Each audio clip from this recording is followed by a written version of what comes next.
Hello friends, this is Atul Shingarwade again in the video lecture series over this topic data mining and data warehousing. As you know, in my last video, we have seen some of the basic concepts related to frequent pattern mining, where we have discussed what exactly the patterns are, what is a frequent pattern mining methodologies, and the concepts which are related for that are called as what support and confidence that we have already seen. Now here in this particular lecture, we are going to discuss some of the terminologies that are needed for the purpose of understanding some of the efficient and scalable methods for frequent item set mining. Basically, there are some methods for frequent item set mining, and to understand those particular methods, we need some of the terminologies, we need some background knowledge, and that background knowledge, those concepts are to be discussed here in this particular video. Now, before starting those basic concepts, I will like to mention that there are basically some techniques which are used for what we can say mining frequent patterns, and those techniques are called as what we can say scalable methods for mining frequent patterns. Scalable methods for mining frequent patterns. Okay, now frequent patterns, as you know, are those particular patterns or those particular regularities among the data or some set of data that occurs what we can say in most of the transactions. If we take an example of transaction database, those particular items that occurs most of the times inside that particular what we can say transaction database is called as what frequent item set. Now for scalable methods of frequent pattern mining, we must know a basic concept that a downward closure property of frequent pattern. Downward closure property of frequent pattern, and that downward closure property plays an important role inside this what we can say methodologies for scalable methodologies for mining of frequent patterns. Okay. Now according to that particular downward closure property, we can see here the underlined statement or the underlined sentence is very much of importance. Any subset of a frequent item set must be frequent. Any subset of a frequent item set that must be frequent, and this is what basic terminology behind this particular methods that we are going to learn in the later videos, of course. So any subset of a frequent item set must be frequent. As an example, if we take the example of an item set called as beer, diaper and nuts, okay. So if we say this beer, diaper and nuts is frequent, then we can say that the subset of that particular beer, diaper and nuts, that is suppose beer and diaper, that is also frequent. Okay. That is every transaction having beer, diaper and nuts also contains beer and diaper. Suppose if we have again, if I have to elaborate this, if we have suppose 3 items which are frequently purchased in that particular grocery shop or in that particular what we can say shopping mall, which those items are beer, diaper and nuts. These are the 3 items which are in combination, which are in connection, are frequently purchased by the customers in most of the transactions. Suppose if we say there are 100 transactions recorded for a particular shop, and among those particular 100 transactions, if we are having 70 transactions where beer, diaper and nuts are frequently purchased, those are frequently purchased together, beer, diaper and nuts. So if these 3 items are purchased frequently, that can be considered as what we can say frequent item set. Among 100 transactions, 70 transactions are there where these 3 items are purchased together, and that's why it can be considered as a frequent item set. Now among those 3 items, that is beer, diaper and nuts, Beer and diapers, if we take the subset of that three, that may be either having a one item, that may either having a two items. Okay, three items where we are having beer, diaper and nuts. So for these three items, the subset will include what we can say either one item among these three or two items among these three. So if we take an example of beer and diaper, okay, so that beer and diaper among those 70 transactions, that also occurs frequently, and that's why the line says that any subset of a frequent item set, any subset of a frequent item set must be frequent. Okay, clear? Now, basically there are some scalable methods, as I have already mentioned. There are certain scalable methods that are used for what we can say the frequent item set mining or frequent pattern mining. Okay, which are those scalable methods? There are basically three approaches that are given by different authors. Okay, as we can see here, one of the approaches there which is considered as a priori algorithm or a priori methodology. Okay, and this methodology is suggested by Agrawal and Srikant. Okay, in the conference in the year 1904. Agrawal and Srikant in the conference somewhere else, okay, and in the year what we can say 94. So that methodology is considered as a priori algorithm. Another one is called as frequent pattern growth, which is in short called as FP growth. Frequent pattern growth, that is also called as what? FP growth, and that is given by what we can say number of authors called as Han, Pi and then In, and that was suggested in a certain conference in the year what we can say 2000. Okay. Another approach is also there, which is considered as vertical data format approach. Vertical data format approach, and this approach is called as what we can say a charm methodology. That is given by what we can say Zaki and Hasio. Okay, in the year 2002. So in various conferences over this particular data mining, these authors have suggested, they have presented what we can say their papers over this particular terminology, which is called as scalable mining methods. And all these particular methods or most of these particular methods that include this particular concept called as what we can say a downward closure property of frequent items or frequent patterns. Downward closure property. Now, as the name suggests, downward closure, okay, it means that we are having something big and then we are going to reduce it, okay, in some short number of or some small number of items, okay, and that is very much closer to the big items. Is it clear? We are having some more number of items and we are going to reduce that particular more number of items into some number of items, small number of items, and those set of small number of items are somewhat closer to or very much closer to what we can say the larger data set. And this is what a downward property. That's why it is said that a subset, the word is there, what? A subset, any subset of a frequent item set must be frequent. So this is what a terminology, basic concept. Any subset of a frequent item set that must always be a frequent. Clear?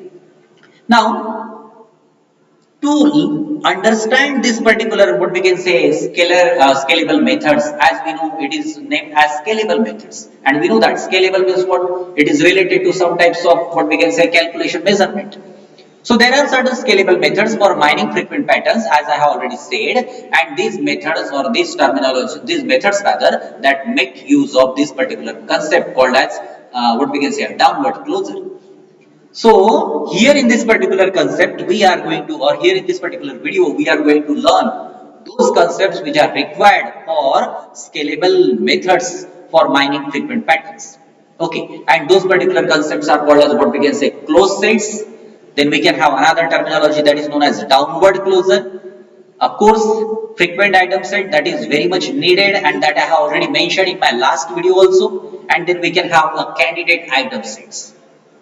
So these things or these particular terms that we need to know to understand the scalable methods for frequent pattern mining. Let us discuss these particular terminologies one by one. What is closed set? What is closed set? Okay. Now, the definition gives that a set is closed under an operation. Set is closed under an operation. Keep in mind, we need certain operation to make that particular set close. Okay, a set is closed under an operation if performance of that particular operation on members of that particular set always produces a member of that set. Now this is what a mathematical concept. A set is closed, we can say a particular set has a closed set, okay, when that particular operation for which that set is considered to be a closed set, okay, so when we perform the same operation over some of the members of that particular set and it gives rise or it results into the another member of the same set, in that particular case we can consider it as a closed set. As an example, suppose consider if we are having a positive integers, we are having a closed set of positive integers. I am calling a set of positive integers as a closed set. Okay. So if we are having a positive integers which are closed under addition, okay, that particular set of positive integers which is closed under addition, okay, but that is not called as closed under subtraction. This is why. Now suppose consider we are having a set of what we can say positive integers. We know that the positive integers start from 1, 2, 3, 4 and onwards up to infinity. Okay, positive integers may be considered as 1, 2, 3, 4 up to infinity. Now suppose consider if we need or if we calling this particular set of positive integers as closed under addition. So for that purpose, if we take any 2, 3, 4 numbers from that particular set of positive integers, as an example, suppose if I take 3 and 7. Now 3 and 7 are the members of that particular positive integer set. Yes, of course, because it starts with 1, 2, 3 and onwards up to infinity. So 3 and 7, these are the members of that particular positive integer set. And as I have already said, this set is closed under addition. It means that if I perform the operation addition over this 3 and 7, it gives a result called as 10. 3 plus 7 obviously is 10. And 10, the result that we obtained is also another or one of the member of the same set of positive integers. 10 is what? 10 is a addition of 3 and 7, where 3 and 7 are the members of positive integer set. And whatever resultant value 10 we got, that is also one of the member of the same set, and that's why we can say that this particular positive integer set is closed under addition. But the same set of positive integer is not closed under subtraction. Why? Because if we take two members, like what we can say 2 and 7, okay, and if we perform 2 minus 7, 2 and 7 both are the members of this particular positive integer set. And if we perform minus operation over that, 2 minus 7, that results into minus 5. And minus 5 is not a member of positive integer set. Minus 5 is not a member of positive integer set because minus 5 does not appear or does not belongs to that particular positive integer set. And that's why we can say that the positive integer set is closed under addition, but it is not closed under subtraction. I think you got this particular concept of closed set properly. Now just move further. What is downward closure? What is downward closure?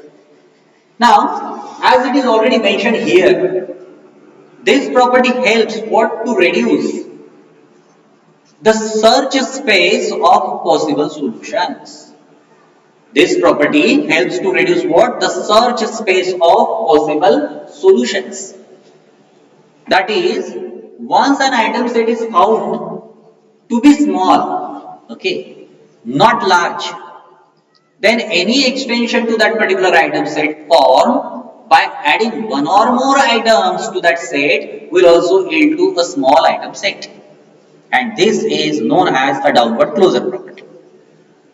Now, I will specify what is there. Okay. So, what is given? This property helps to reduce what? The search space of possible solutions. Now, we know that. Why this particular property is important here that we have to find out. We know that whenever we are finding certain, what we can say, frequent item sets in the transaction database, Again, I will specify frequent item sets are those items which occurs frequently together inside the what we can say transaction database. So suppose consider if a particular shop is there having what we can say 10 items. If a shop is there having 10 items and if suppose 100 transactions are recorded in that particular shop, out of those 100 transactions, if suppose 70-80% transactions are such that where among those 10 items only 7 items are purchased frequently by the customers. Getting this? We are having 10 items in a particular shop. 100 transactions took place in that particular shop.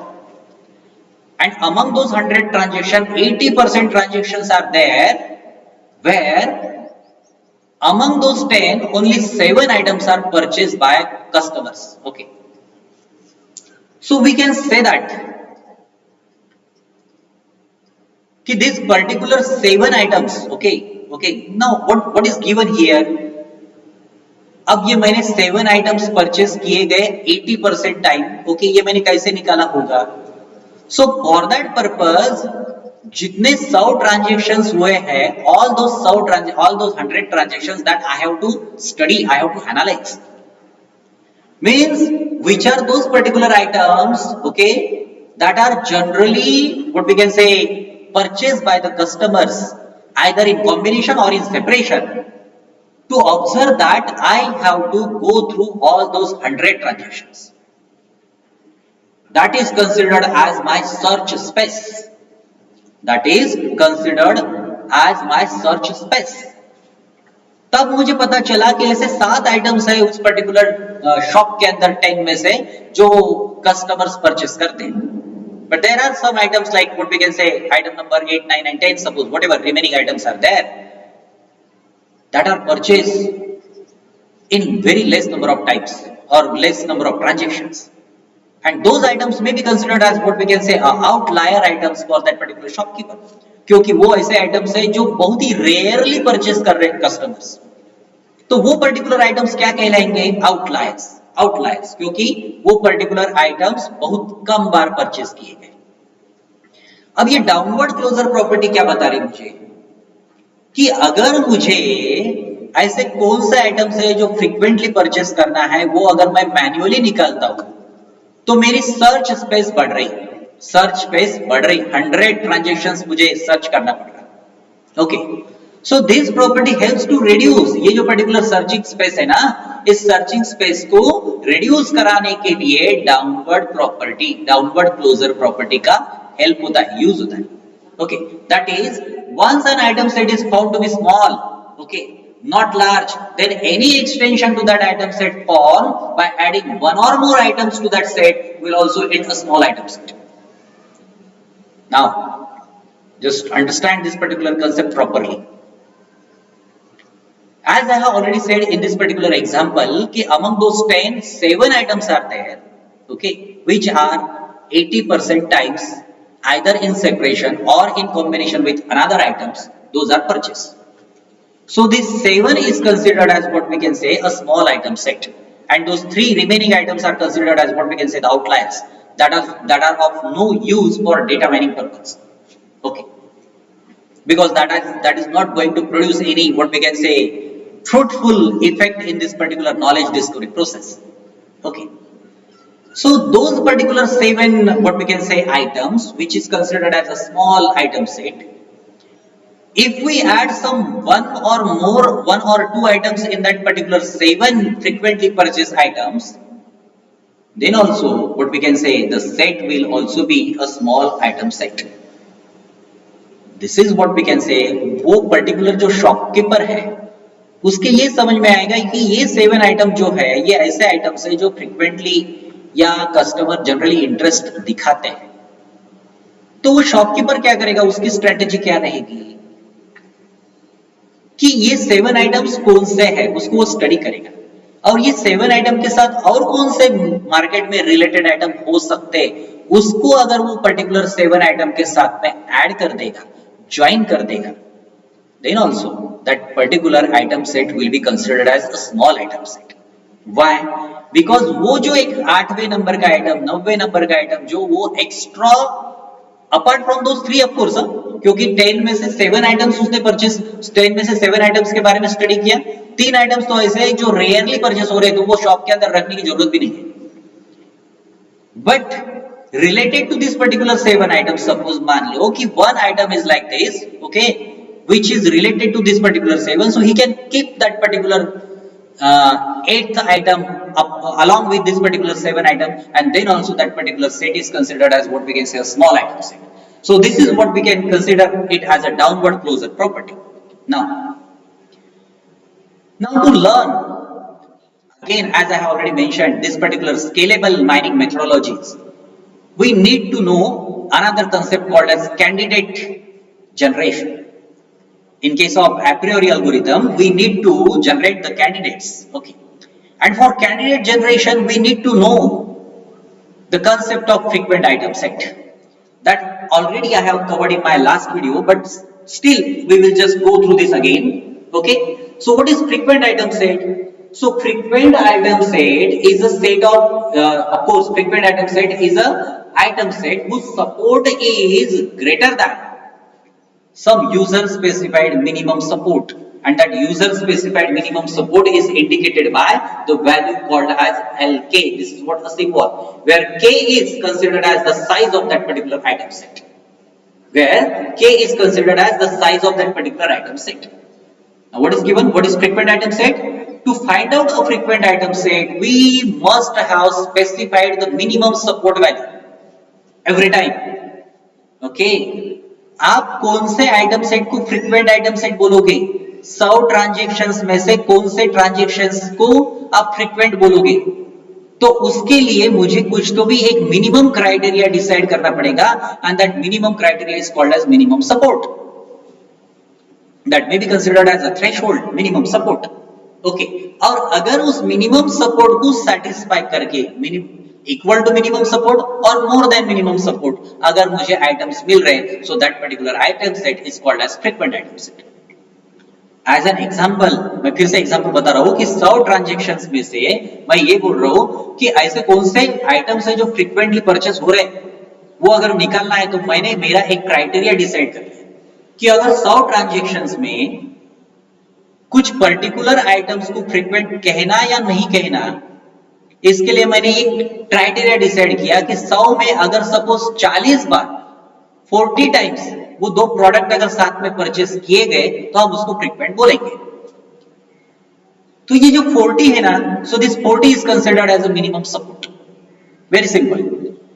लेकिन वो 100 transactions में actually ऐसा मिला मुझे कि ये जो दो आइटम्स है, ओके, जिसे मुझे फ्रीक्वेंटली परचेस किए गए कि नहीं ये देखना है, वो 60 टाइम्स परचेस किए गए.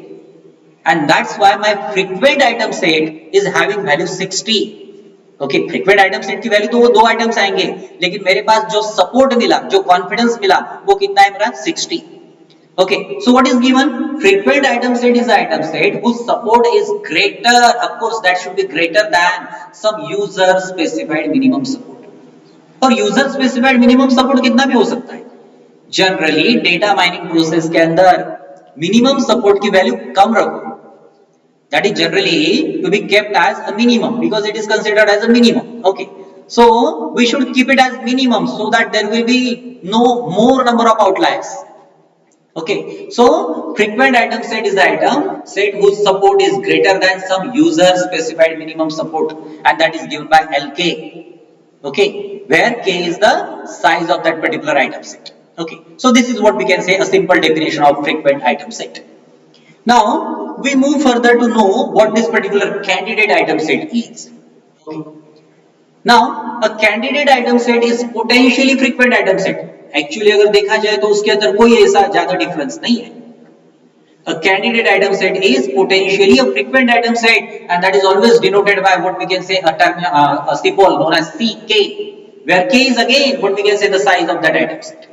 Okay, so candidate item set is potentially a frequent item set. Frequent item set क्या होता है? अभी मैंने एक definition बताया कि frequent item set must have a support greater than minimum support. That its occurrence should be greater than the minimum support value. in that particular data set. So that will be considered as frequent. And what is candidate item set? So candidate item set is potentially a frequent item set, and that is denoted by what we can say a value Ck, of course, where K is the size of item set. Now, candidate item sets are generated, of course. How to generate those candidate item sets? That is again one of the very important thing. So candidate item sets are generated using only the large item sets of the previous pass without considering the transactions in the database. Okay, now this is what we can say the steps of, these are the steps of what we can say the a priori algorithm that we have to learn in the next video. So what is given? Candidate item sets are generated using only the large item sets. So for the generation of candidate item set, we should have a large item set of the previous pass. मतलब हम क्या करते हैं a priori algorithm के समय आपको पता चलेगा कि there will be some number of passes, there will be some number of steps. तो मैं ये बोल रहा हूं कि whenever the new step is considered for candidate item sets, okay, it should have the previous step with many number of items in the item set. Okay, large number of items in the item set. Okay, so while generating these candidate item sets, we are not going to consider what we can say the transactions in the database. Okay, now the large item sets of what we can say the previous pass, large item sets of the previous pass is always joined with itself to generate all item sets whose size is higher by 1. At least that should be a minimum what we can say requirement. To whom we should consider a large item set and to whom we should consider a candidate item set. So for large item set of the previous pass, क्योंकि candidate item set हम एक particular current pass के लिए generate करते हैं. So the large item set that is always for a previous pass and candidate item set for a current pass. So a large item set of the previous pass is joined with itself, खुद के साथ join करते हैं to generate all item sets. Okay, large item sets में number of item set generate कर रहे हैं whose size is higher by what we can say 1, जिसकी size एक से कम ज्यादा होनी चाहिए. And such types of item sets are generally called as what we can say a candidate item set. So this is what we can say the concepts related to what we can say frequent item set mining that I have already specified. We are going to discuss what we can say different scalable methods for mining of frequent patterns. Basically, for frequent pattern mining, we need to know this closure property. What the closure property is? Any subset of a frequent item set that must be frequent. उसके अगर हम subset करेंगे तो वो frequent ही होना चाहिए. किसके subset? Frequent item set. There are certain scalable methods. A priori, then we can have FP growth, then we can have vertical data format approach. Those are suggested by or what we can say research by produced by different scientists or authors. And to know this particular methodology, scalable mining methods, we need to know some of the concepts called as closed set, downward closure, frequent item sets, and of course candidate item sets, and that we have discussed here. Okay, so this is what the part of this particular video, and hope you understood all these particular concepts properly. In my next video, we are going to learn that particular a priori algorithm. So thank you and keep watching. Thank you, friends.